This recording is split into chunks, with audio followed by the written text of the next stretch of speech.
যখন নতুন অন্ধ হইয়াছিলাম তখন এ কথা বলিলে খাটিত, কিন্তু এখন চোখের অভাবে আমার কিংবা ঘরকন্যার বিশেষ কি অসুবিধা হয় জানি না, কিন্তু প্রতিবাদ মাত্র না করিয়া চুপ করিয়া রহিলাম। অভাব কি, আমারই তো ভাসুরের এক মেয়ে আছে, যেমন সুন্দরী তেমনই লক্ষ্মী। মেয়েটির বয়স হইল, কেবল উপযুক্ত ঘরের প্রত্যাশায় অপেক্ষা করিয়া আছে। তোমার মতো কুলীন পাইলে এখনই বিবাহ দিয়া দেয়। স্বামী চকিত হইয়া কহিলেন, বিবাহের কথা কে বলিতেছে? পিসিমা কহিলেন, ওমা, বিবাহ না করিলে ভদ্র ঘরের মেয়ে কি তোমার ঘরে অমনি আসিয়া পড়িয়া থাকিবে? কথাটা সঙ্গত বটে, এবং স্বামী তাহার কোনো সদুত্তর দিতে পারিলেন না।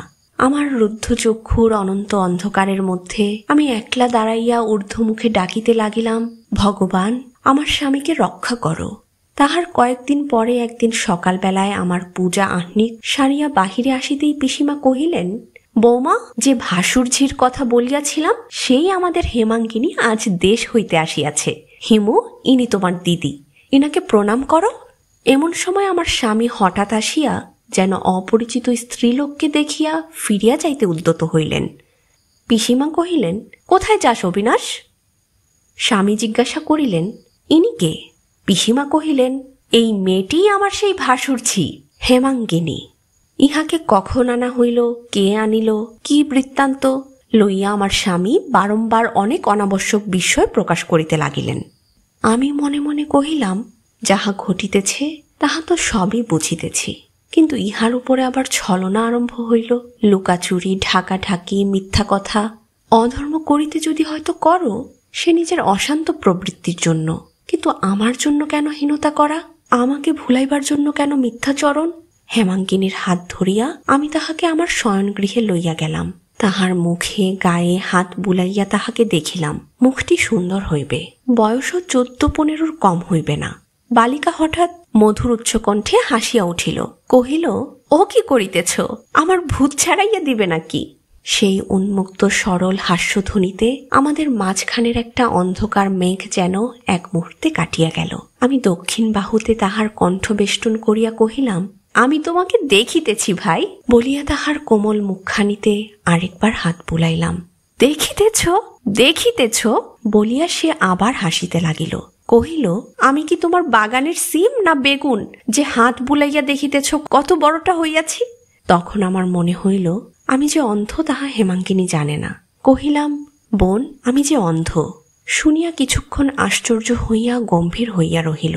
বেশ বুঝিতে পারিলাম তাহার কৌতূহলী তরুণ আয়ত নেত্র দিয়া সে আমার দৃষ্টিহীন চক্ষু এবং মুখের ভাব মনোযোগের সহিত দেখিল। তাহার পরে কহিল, ও তাই বুঝি কাকিকে এখানে আনিয়াছ? আমি কহিলাম, না, আমি ডাকি নাই, তোমার কাকি আপনি আসিয়াছেন। বালিকা আবার হাসিয়া উঠিয়া কহিল, দয়া করিয়া? তাহা হইলে দয়াময়ী শীঘ্র নড়িতেছেন না, কিন্তু বাবা আমাকে এখানে কেন পাঠাইলেন? এমন সময় পিসিমা ঘরে প্রবেশ করিলেন। এতক্ষণ আমার স্বামীর সঙ্গে তাহার কথাবার্তা চলিতেছিল। ঘরে আসিতেই হেমাঙ্গিনী কহিল, কাকি, আমরা বাড়ি ফিরিব কবে বলো? পিসিমা কহিলেন, ও মা, এইমাত্র আসিয়াই অমনি যাই যাই, অমন চঞ্চল মেয়েও তো দেখি নাই। হেমাঙ্গিনী কহিল, কাকি তো এখান হইতে শীঘ্র নড়িবার গতিক দেখি না। তা তোমার এ হলো আত্মীয় ঘর, তুমি যতদিন খুশি থাকো, আমি কিন্তু চলিয়া যাইব, তা তোমাকে বলিয়া রাখিতেছি। এই বলিয়া আমার হাত ধরিয়া কহিল, কি বলো ভাই, তোমরা তো আমার ঠিক আপনও নও। আমি তাহার সরল প্রশ্নের কোনো উত্তর না দিয়া তাহাকে আমার বুকের কাছে টানিয়া লইলাম। দেখিলাম পিসিমা যতই প্রবলা হন, এই কন্যাটিকে তাহার সামলাইবার সাধ্য নাই। পিসিমা প্রকাশ্যে রাগ না দেখাইয়া হেমাঙ্গিনীকে একটু আদর করিবার চেষ্টা করিলেন। সে তাহা যেন গা হইতে ঝাড়িয়া ফেলিয়া দিল। পিসিমা সমস্ত ব্যাপারটাকে আদুরে মেয়ের একটা পরিহাসের মতো উড়াইয়া দিয়া হাসিয়া চলিয়া যাইতে উদ্যত হইলেন। আবার কি ভাবিয়া ফিরিয়া আসিয়া হেমাঙ্গিনীকে কহিলেন, হেমু, চল, তোর স্নানের বেলা হইল। সে আমার কাছে আসিয়া কহিল, আমরা দুইজনে ঘাটে যাইব, কি বলো ভাই? পিসিমা অনিচ্ছা সত্ত্বেও ক্ষান্ত দিলেন। তিনি জানিতেন টানাটানি করিতে গেলে হেমাঙ্গিনীরই জয় হইবে এবং তাহাদের মধ্যেকার বিরোধ অশোভন রূপে আমার সম্মুখে প্রকাশ হইবে।